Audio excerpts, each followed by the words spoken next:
ఉంటది. ఒకవేళ మొత్తం తాళొచ్చింది అనుకో ఒక్క పైసా కూడా బరకత్ ఉండదు అన్నట్టు. అగో గట్నే రాజకీయాలలో కూడా ఫేక్ సర్టిఫికేట్లు పెట్టి కొంతమంది నాయకులు ఉన్నారట. ఇక గసొంటి నాయకులు ఈ పబ్లిక్ ను ఏం పట్టించుకుంటారు చెప్పుర్రి.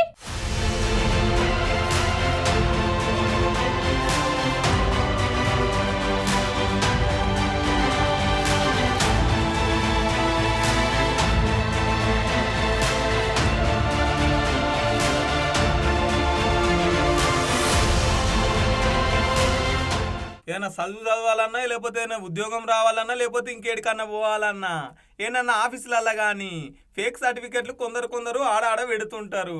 ఇగో ఇంతవరకు ఎరికే కదా మీకు.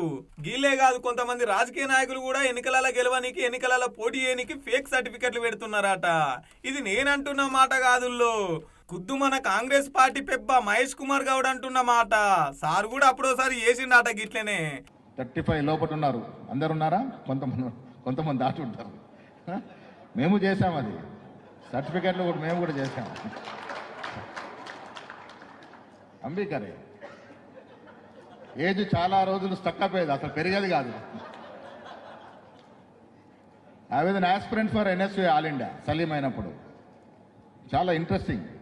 నన్ను పిలిచినారు, రమేష్ చెన్నితల, మనీష్ తివారీ ప్యానెల్లో పెట్టినారు. PV Narasimha Rao being a prime minister in front of Mukul Vasnik, VC Shukla and Kumar Mangalam, PV Narasimha Rao told those 3 ministers that I am going to appoint this boy as NSC president. He is my from state.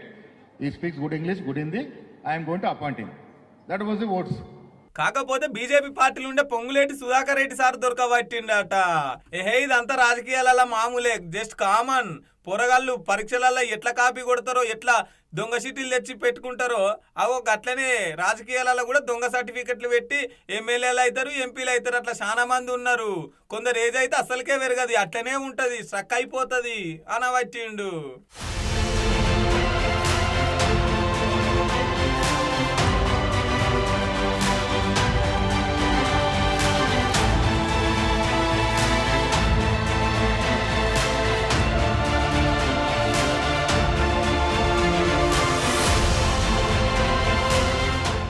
ఇది ఖుద్దు Congress party పెబ్బ Mahesh Kumar Goud అంటవరకు ఈ ముచ్చట ఆశేవున ఈశేవున మొత్తం దేశం మొత్తం పాకుతుందుళ్ళు.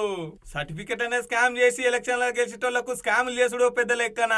ఇట్లా నకిలీ సర్టిఫికెట్లు పెట్టి గెలిచిన వాళ్ళ పాలన నకిలీగుండా పోతే ఇంకెట్లుంటదని ఇంకొందరు. ఎలక్షన్ కమిషన్ వాళ్ళనే మోసం చేసిన వాళ్ళు పబ్లిక్ ను మోసం చేసుడు లెక్కన. ఇంతగానం ఫేక్ సర్టిఫికెట్లు ఉన్నాయని ఖుద్దు గీసారే చెప్తుండనంగా మరి ఎలక్షన్ కమిషన్ ఏం చేస్తుందన్నట్టు. థర్డ్ డే బాంబే బ్లాస్ట్ జరిగింది, 93 Bombay blast. It's been delayed. ఏమైపోయింది, అప్పుడు సుధాకర్ రెడ్డికి నాకు చాలా వైరం ఉండేది. Of course Sudhakar Reddy brought me into politics. Now is in BJP. P Sudhakar Reddy garu was NSP friend, then later he made me the NSP. He supported me all. తర్వాత కొంత గ్యాప్ వచ్చింది.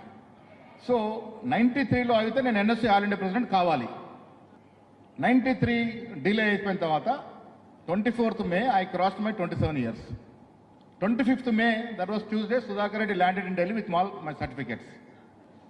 He circulated all my certificates to all officers. Then Ahmed Patel called me, sir, अरे भाई तू तो as cross हो गया, क्या करे फिर? So this happens in politics. మరి ఎంతమంది దొంగ సర్టిఫికెట్లు పెట్టి గెలిచిరో, ఎంతమంది దొంగ సర్టిఫికెట్లు పెట్టి రాజకీయ నాయకులుగా ఉన్నారో వాళ్ళకే తెలుసు. కానీ ఇప్పుడు ఈ ముచ్చటినాక ఓర్ దేవుడు అయినా మా కొంపలు కూలుస్తున్నట్టుండు కదా అని వాళ్ళ గుండెల రైళ్లు పరిగెడుతుండొచ్చు. చూసుకోరి పబ్లిక్, మీరు ఓటేసి గెలిపించిన లీడరు తాళ పొట్ట గింజనా.